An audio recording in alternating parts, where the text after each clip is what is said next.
우리 사도행전 우리 강해를 이어갑니다. 우리 24장을 오늘 우리가 끝부분을 읽었지만 전체를 우리 오늘 다루고 24장을 마무리하도록 하겠습니다.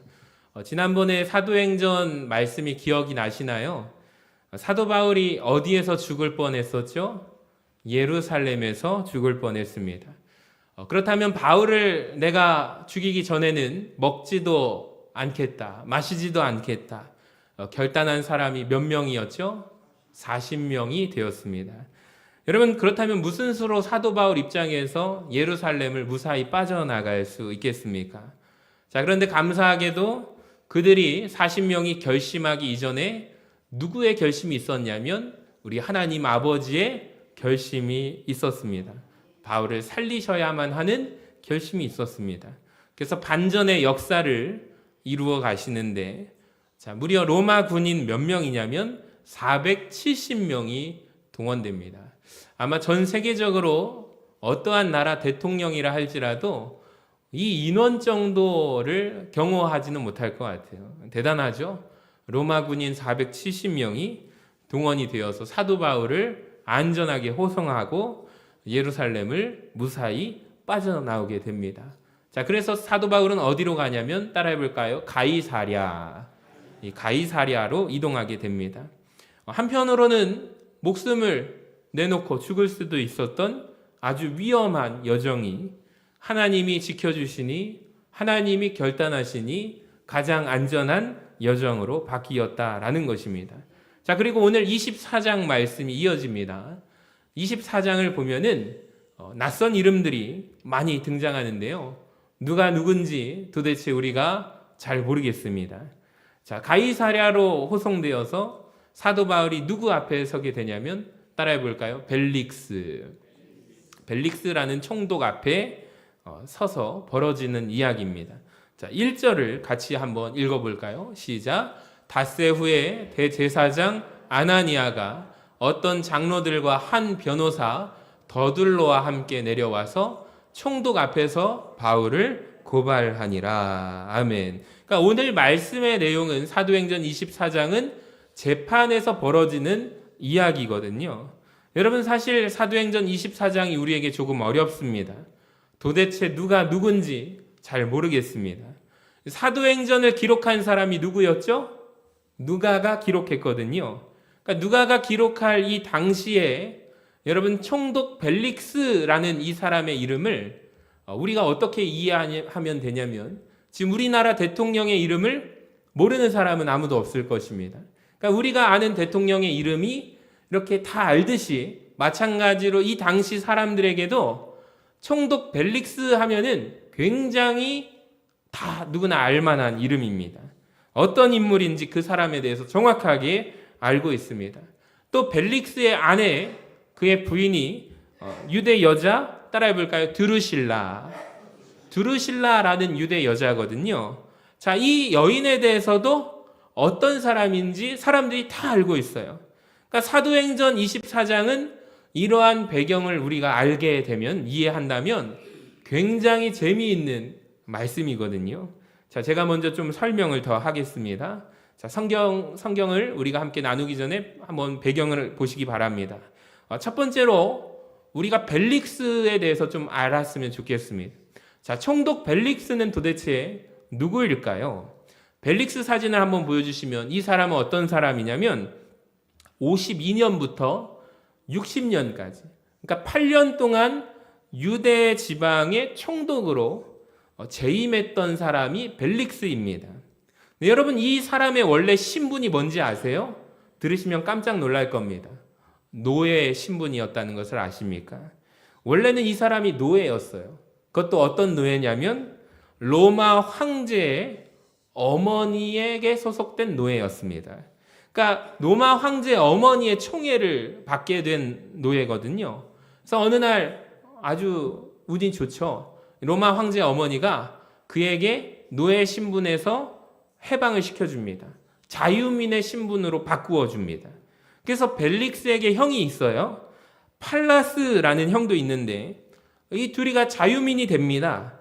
아주 로마 황제의 어머니에게 잘 보였기 때문이죠. 형 팔라스는 어떤 사람인가? 로마 황제의 재정을 맡은 비서관이 되게 됩니다. 그리고 이 벨릭스는 어디 자리까지 올라가냐면 유대 총독으로 파견을 받게 됩니다. 그러니까 한마디로 그 인생은 오늘날로 치면 완전히 180도 바뀐 인생의 사람입니다. 그러니까 근데 문제가 하나 있습니다. 여러분 한번 생각해 보세요. 이 사람이 유대 총독의 자리에 올라가게 된 것이 자기의 실력과 재능으로 올라갔습니까? 아니죠. 그냥 단지 로마 황제 어머니에게 잘 보였던 것뿐인데, 그러니까 오늘날로 친다면 뭐라고 말할 수 있을까요? 인맥을 통해서 그 자리에 올라간 사람, 소위 낙하산 같은 인생이다라고 말할 수가 있을 것입니다. 여러분 잘 들어보세요. 총독으로, 유대 지방의 총독으로 이 벨릭스가 파견이 된 동안에 재임 기간에 8년간 유대 지방은 어땠을까요? 평안했을까요? 아닙니다. 엄청 시끄러웠습니다. 소요가 그치지 않았다고 합니다. 그 이유가 무엇이냐면 이 사람이 어떤 사람인가? 잘 들어보세요. 뇌물을 굉장히 밝히는 사람입니다. 그러니까 오늘 성경 본문에도 보니까 사도 바울에게 이 총독이 벨릭스가 바울이 좀 나에게 돈을 주지 않을까 하고 마음속에 기대했던 사람입니다. 심지어 이 사람이 도둑들과 뇌물을 받아요. 연합을 합니다. 그러니까 도둑떼를 돈을 받고 뇌물을 받고 도둑들을 그대로 방치한 지도자입니다. 너무나도 유명해요. 그래서 이 사람이 재임하는 8년 기간 동안의 역사가들의 기록에 보니까 백성들의 원망과 탄식과 아우성이 많았답니다. 그리고 소요가 여기저기에서 일어나기 시작하는데 이 사람이 이제 소요를 진압하기 시작하는데 너무나 잔인한 방법으로 진압을 해가지고 결국에 로마 황제가 네로가 소환을 합니다. 그래서 소환까지 당하는 사람이에요. 오늘 본문에 이 사람이 소환당하고 결국에 어떻게 되냐면 총독이 바뀝니다. 베스도로 교체되는 말씀이 오늘 사도행전 24장 마지막 절에 나오게 되는 거죠. 여러분 놀랍게도 벨릭스가 이 유대 총독의 자리에서 물러서게 될 때 유대 사람들이 어떻게 했을까요?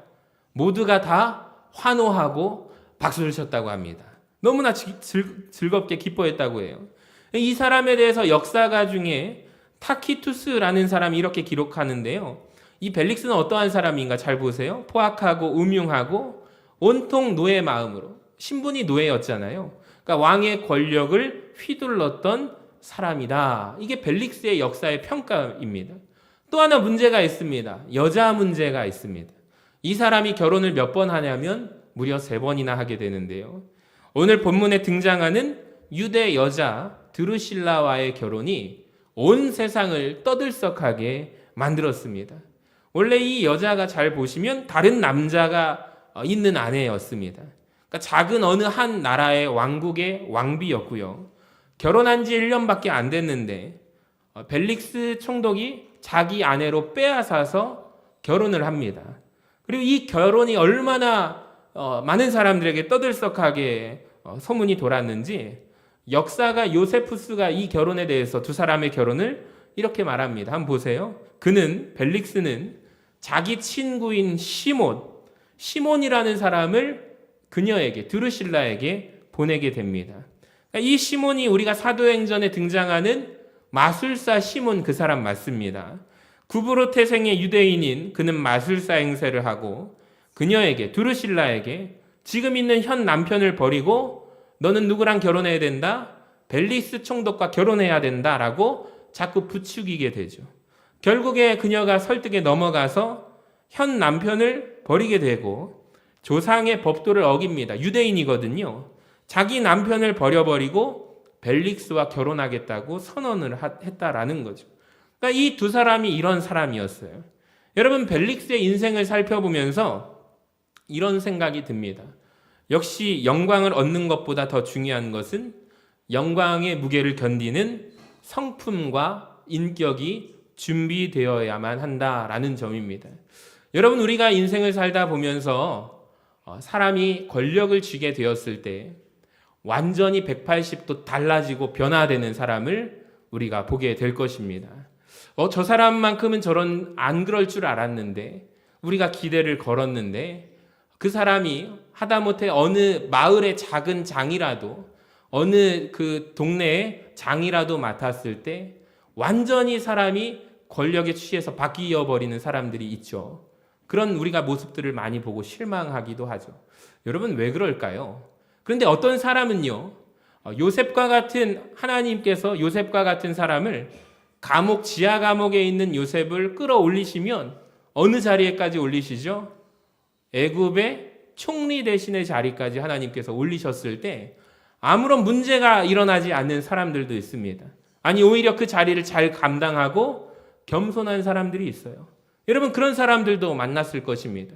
그 사람만큼은 어디에다가 갖다 놔도 변질되지 않고 아주 훌륭하게 겸손하게 잘 그 자리를 감당하는 사람들이 있습니다.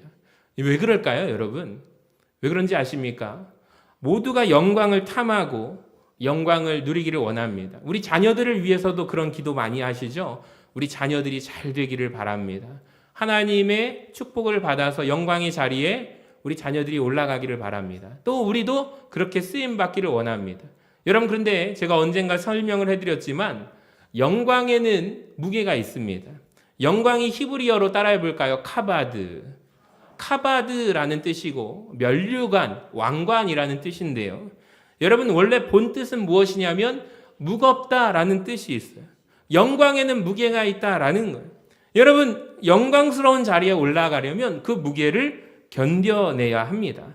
근데 그것을 감당할 수 있는 성품과 인격이 준비되지 않았다면 짓눌려 버리게 되는 거죠. 여러분 그 사람의 인생은 무너지게 되어 있습니다. 그런데 성품과 인격이 준비된 사람은 어느 자리에다 올려놓아도 그것을 능히 감당할 수 있고 더 큰 일을 해낼 수가 있는 거죠. 여러분이 바로 이 인격과 성품이 준비되는 영광, 이 무게를 감당하는 성도님들 되시기를 주님의 이름으로 간절히 축원합니다. 이 벨릭스도 마찬가지. 이 사람이 노예 신분이었지만 비록 정말로 총독의 자리에 올라가서 유대 지방을 8년 동안 통치하면서 훌륭하게 민심을 살피고 또 돌아보고 능히 감당해냈다면 역사가들에 의해서 이러한 너무나도 부끄러운 역사가 기록될 리는 없을 것입니다. 근데 그에게 인격과 성품이 준비되지 않았기 때문에 결국에 이런 문제가 사방에서 터져나고 있는 것이죠. 여러분 우리가 영광의 자리에 올라가기를 원합니다. 그런데 오늘 이 말씀을 보면서 깨닫기를 원하는 것은 그 전에 우리가 먼저 그걸 감당할 수 있는 인격과 성품이 준비되는 은혜가 있기를 주님의 이름으로 간절히 축원합니다. 자, 그리고 벨릭스의 아내를 보시면 그의 아내의 이름은 드루실라인데요. 한번 이 여자도 한번 얘기를 나누도록 하겠습니다. 이 여인은 보통 여인이 아닙니다. 굉장한 미모를 가진 여인입니다. 또 가문적으로도 아주 대단한데요. 헤롯 대왕의 손녀입니다. 또 헤롯 아그리빠 왕의 딸입니다. 야심가입니다. 결혼한 지 1년밖에 안 됐는데 여러분 자기 남편 버리고 이 당시에 유대 총독에게 가기란 쉽지가 않습니다. 근데 유혹하니까 거기에 넘어간 여인입니다. 근데 이 여자가 나중에 남편과 함께 어디로 추방되냐면 베수비아라는 지역으로 추방되는데 우리가 잘 알고 있는 폼페이의 화산 폭발 그 지역이 베수비아입니다. 그러니까 그 폼페이 화산 폭발에서 죽었다고 역사가들이 기록되고 있습니다. 이러한 이 두 사람, 이 부부의 배경 지식을 우리가 이해한다면 오늘 말씀을 한번 보시기 바랍니다. 2절과 3절을 한번 보세요. 참 재밌는데요. 바울을 부르매 더둘로가 고발하여 이르되, 지금 더둘로가 변호사입니다. 그리고 바울을 고발한 거죠. 벨릭스 각하여 우리가 당신을 힘입어 태평을 누리고 또 이 민족이 당신의 선견으로 말미암아 여러 가지로 개선된 것을 우리가 어느 모양으로나 어느 곳에서나 크게 감사하나이다.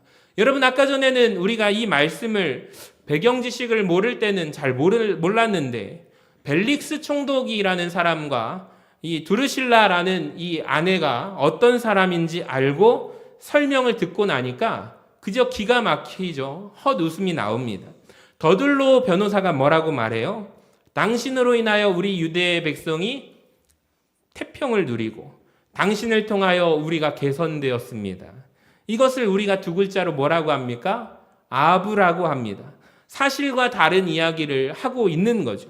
사람들이 들으면 기가 막힐 이야기입니다.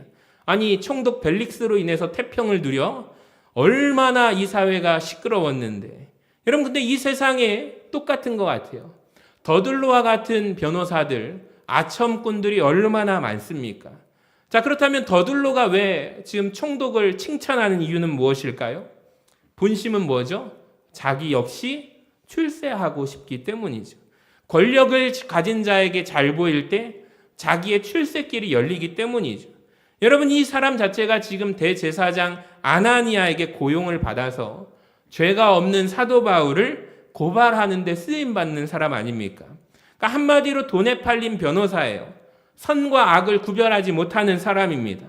직업에 대해서, 변호사 직업에 대해서 소명감은 없고 돈과 출세에 눈먼 사람이라고 말할 수가 있습니다.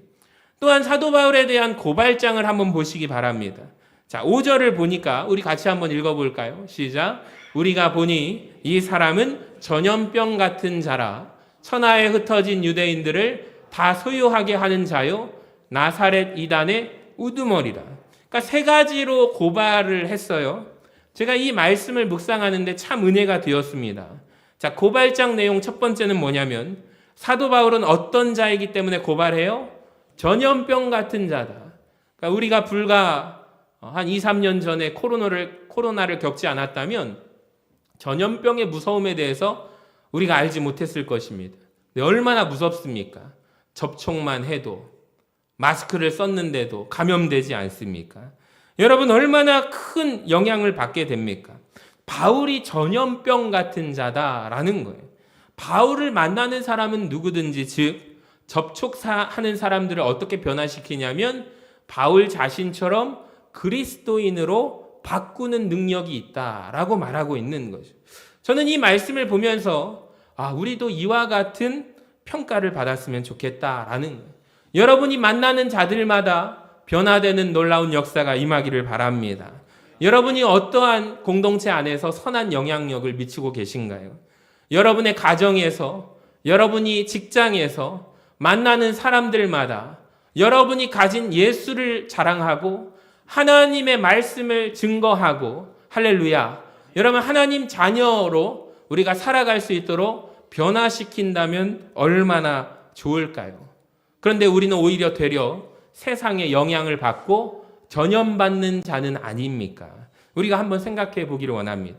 자, 두 번째로 사도 바울을 뭐라고 고발하냐면 사도 바울은 가는 도시마다 소란스럽게 하고 소요를 일으키는 자다라고 하는 것입니다.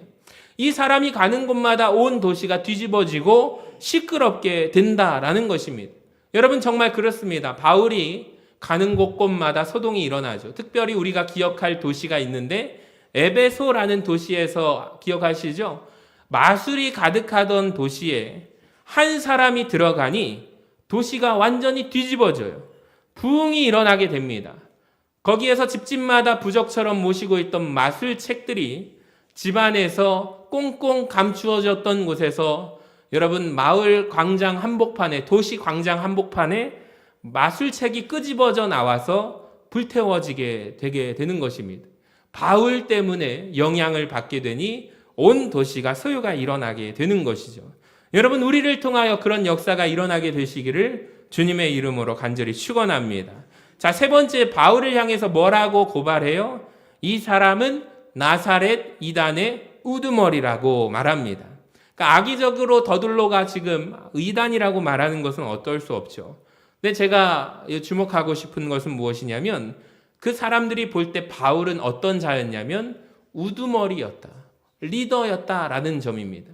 제가 주일학교에 가서 가끔 퀴즈를 내면 아이들이 다 100이면 100 다 틀리는 질문, 문제가 있어요. 아마 어른들도 그러실 것 같은데, 자, 사도 바울은 예수님의 12제자가 맞다, 맞으면 O, 틀리면 X 하면 애들이 다 우르르 어디 가는지 아세요? 그 똑똑한 애가 거기에서 부추겨요. 사도 바울이 성경을 제일 많이 썼어. 맞아, 제일 많이 썼어. 그럼 애들이 X였던 애들도 다 가서 O 하면 전원 탈락합니다. 여러분, 놀랍게도 사도 바울은 예수님의 12제자에 들어가지 않죠. 오히려 그 예수 믿는 자들을 잡아 죽였던 사람이었습니다.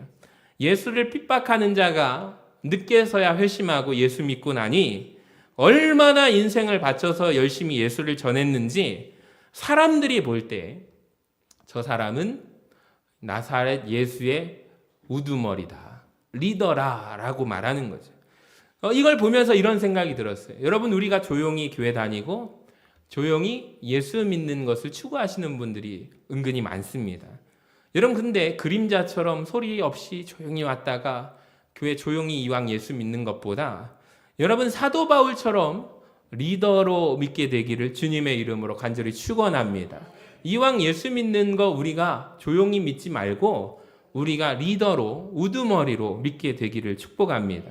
사도 바울의 변론이 이제 시작돼요. 10절부터 13절까지인데 한마디로 말하면 더둘로가 고발한 내용이 다 아니다 라고 말하는 것입니다. 자, 그리고 14절부터 바울이 뭐라고 고백하는지 보세요. 14절. 그러나 이것을 당신께 고백하리이다. 나는 그들이 이단이라 하는 도를 따라 조상의 하나님을 섬기고 율법과 선지자들의 글에 기록된 것을 다 믿으며 그들이 기다리는 바 하나님께 향한 소망을 나도 가졌으니 곧 의인과 악인의 부활이 있으리라 함이니라. 이것으로 말미암아 나도 하나님과 사람에 대하여 항상 양심의 거리낌이 없이 없이기를 힘쓰나이다. 여러분, 참 은혜가 되는 거예요. 여러분, 누군가가 왜 예수를 믿냐고, 왜 당신 교회 다니냐고 했을 때 우리가 설명할 준비가 되어 있습니까?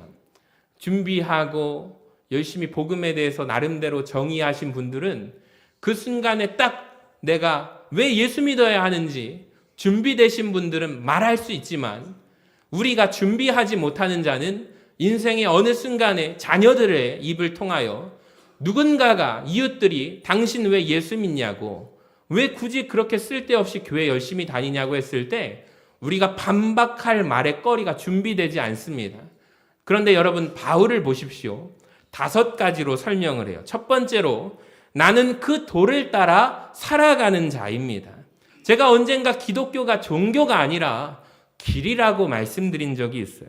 여러분, 우리는 길을 따라 걷는 자들이에요. 어떤 길이냐면 따라해 봅시다. 천국길.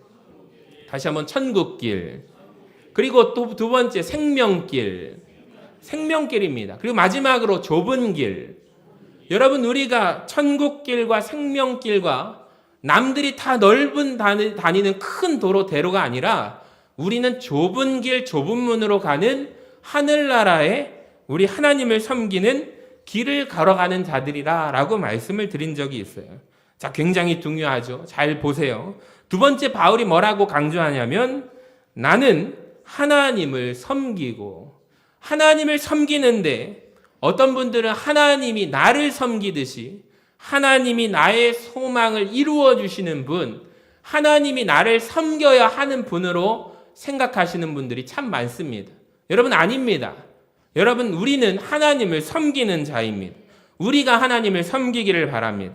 세 번째로 사도 바울은 뭐라고 하냐면 나는 성경을 다 믿으며, 여러분, 성경을 보실 때 밑줄을 치시고 형광색색으로 내가 좋아하는 말씀을 표시를 하시고 암송하십니다.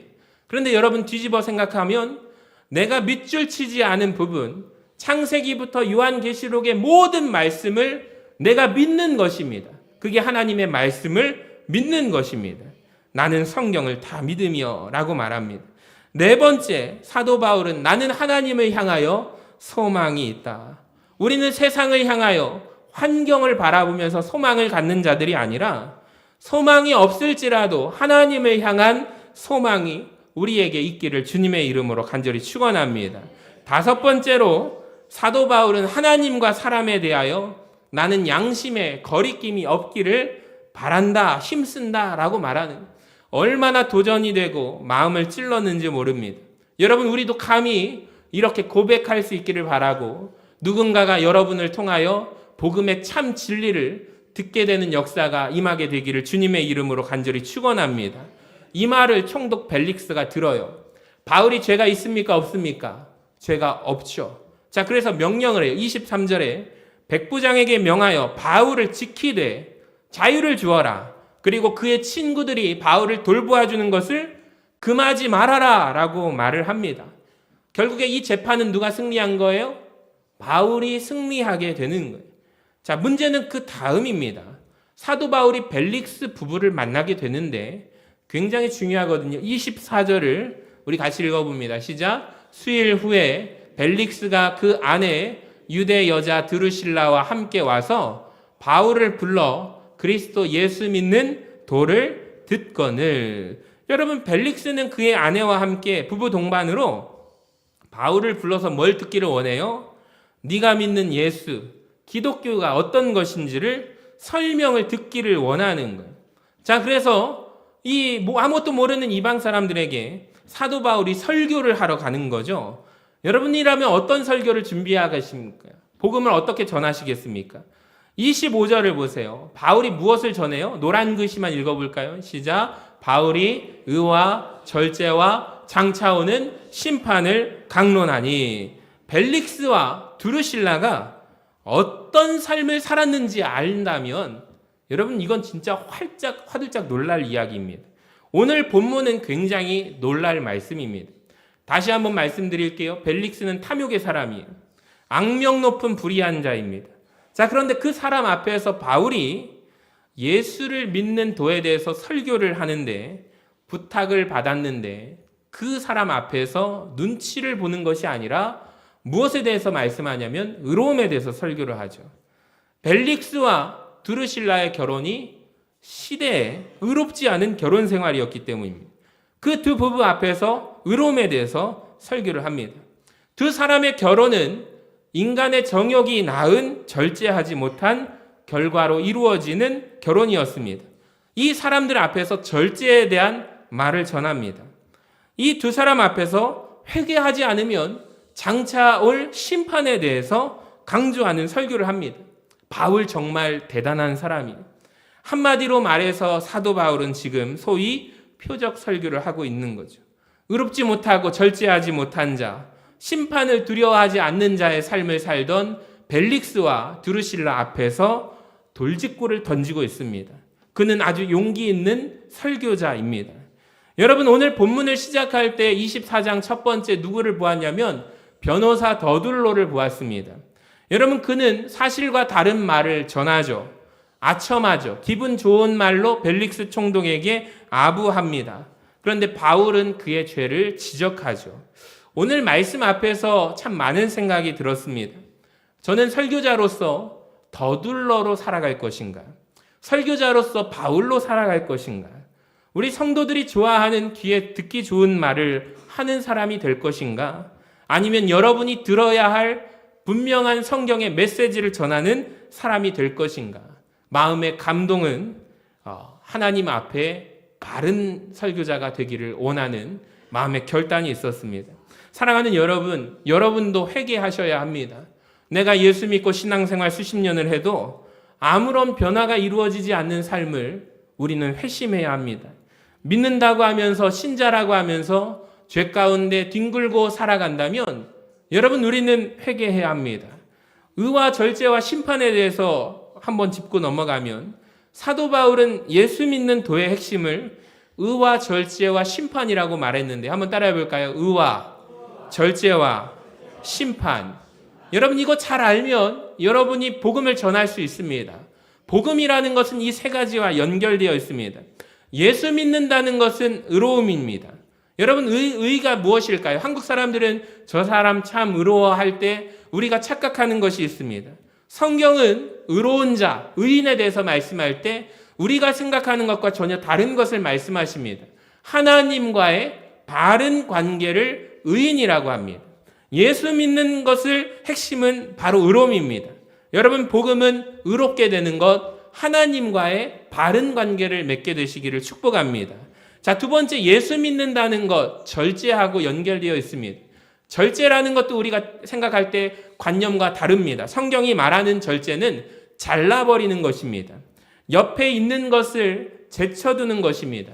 하나님을 믿기로 결단을 했으면 옆에 있는 것을 절제하고 잘라버리고 제쳐두고 주의 일에 최선을 다하여 만사 제쳐두고 달려가는 것이 절제입니다. 하나님이 우리에게 요구하시는 것은 절제입니다. 죄를 끊으라. 이게 복음의 핵심입니다. 여러분, 우리 힘으로는 할 수 없지만 성령께서 여러분과 함께 하시기를 주님의 이름으로 간절히 축원합니다. 마지막으로 복음의 핵심은 심판이 오는 것입니다. 장차 올 심판인데요. 히브리서 9장 27절을 같이 읽어봐요. 시작. 한 번 죽는 것은 사람에게 정해진 것이요 그 후에는 심판이 있으리니. 아멘. 여러분, 우리 눈에는 보이지 않지만 각자 사람들 머리 위에는 숫자가 있어요. 시간 타이머가 있습니다.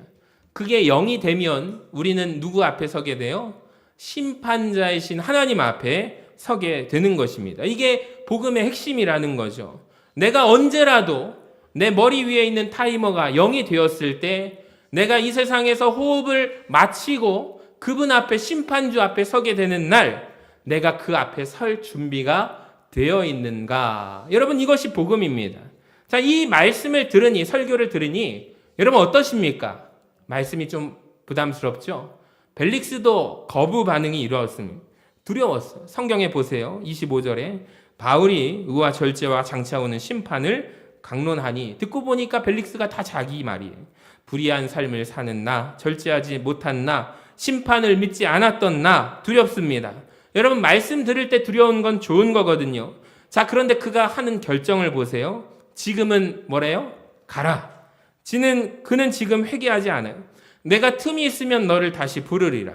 여러분, 하나님 말씀을 들을 때 우리 마음속에 울림이 있고 떨림이 있다면 그건 굉장히 중요한 것입니다. 하나님 말씀이 선포될 때 그것은 바로 지금이 회개할 때라는 신호입니다. 근데 많은 사람들은 선택하죠. 벨릭스처럼 나는 지금 아니야.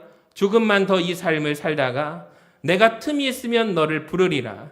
또 문제가 26절을 보니까 동시에 바울에게서 무엇을 바라요?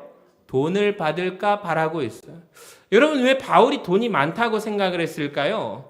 바울이 변론하는 중에 어떤 얘기를 했는지 보세요. 17절을 우리 같이 읽어봐요. 시작. 여러 해 만에 내가 내 민족을 구제할 것과 재물을 가지고 왔어. 지금 바울이 뭘 가지고 있어요? 구제 헌금을 가지고 있는 거예요. 선교 헌금을 가지고 있는 거예요. 이 말을 벨릭스가 딱 캐치하고 마음속에 바울을 불러서 복음을 듣기를 원하는데, 솔직한 마음의 생각은 뭐예요? 혹시 그 돈, 구제비 나한테 줄까? 여러분, 이런 생각하고 있는 사람이다라는 거예요. 그러니까 돈에 대한 욕심이 벨릭스에게 있었다라는.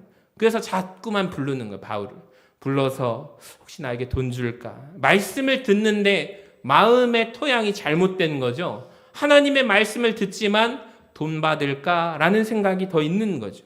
여러분, 27절에 자기도 모르게 2년 후에 그는 어떻게 돼요? 로마로부터 아까 전에 황제에게 소환당하죠. 왜 그럽니까? 너무나도 잔인하게 진압했기 때문에, 소유를 진압해서 여러분 이제 바뀌게 됩니다. 베스도 총독으로 바뀌게 됩니다. 근데 벨릭스는 여전히 보세요. 유대인의 마음을 얻고자 하여 바울을 구류합니다.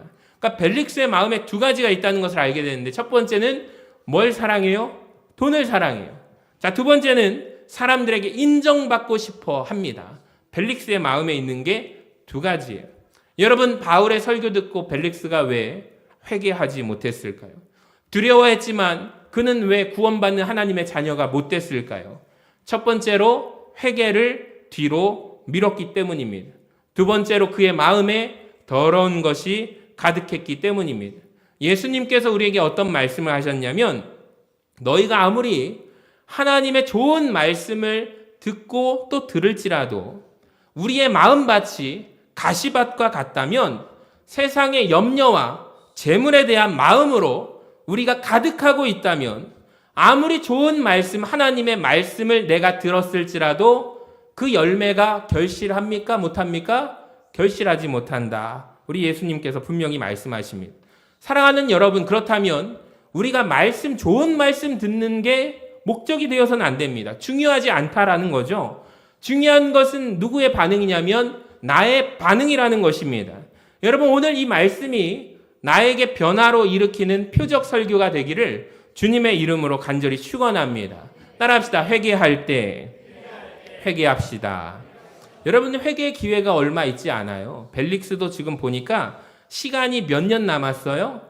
2년 남았대요. 27절에 보세요. 이태가 지난 후에, 이태가 2년입니다. 2년 뒤에 자기도 몰랐어요. 영원할 줄 알았던 이 유대 총독의 권력의 자리에서 물러나서 총독의 자리로 이렇게 물러나 소환하게 되는 거죠. 여자도 마찬가지입니다. 유대 여인 드루실라도 79년에 폼페이에서 일어난 화산 폭발로 온 가족이 용암에 뒤덮여서 죽었다라는 것이 역사가들의 증언입니다.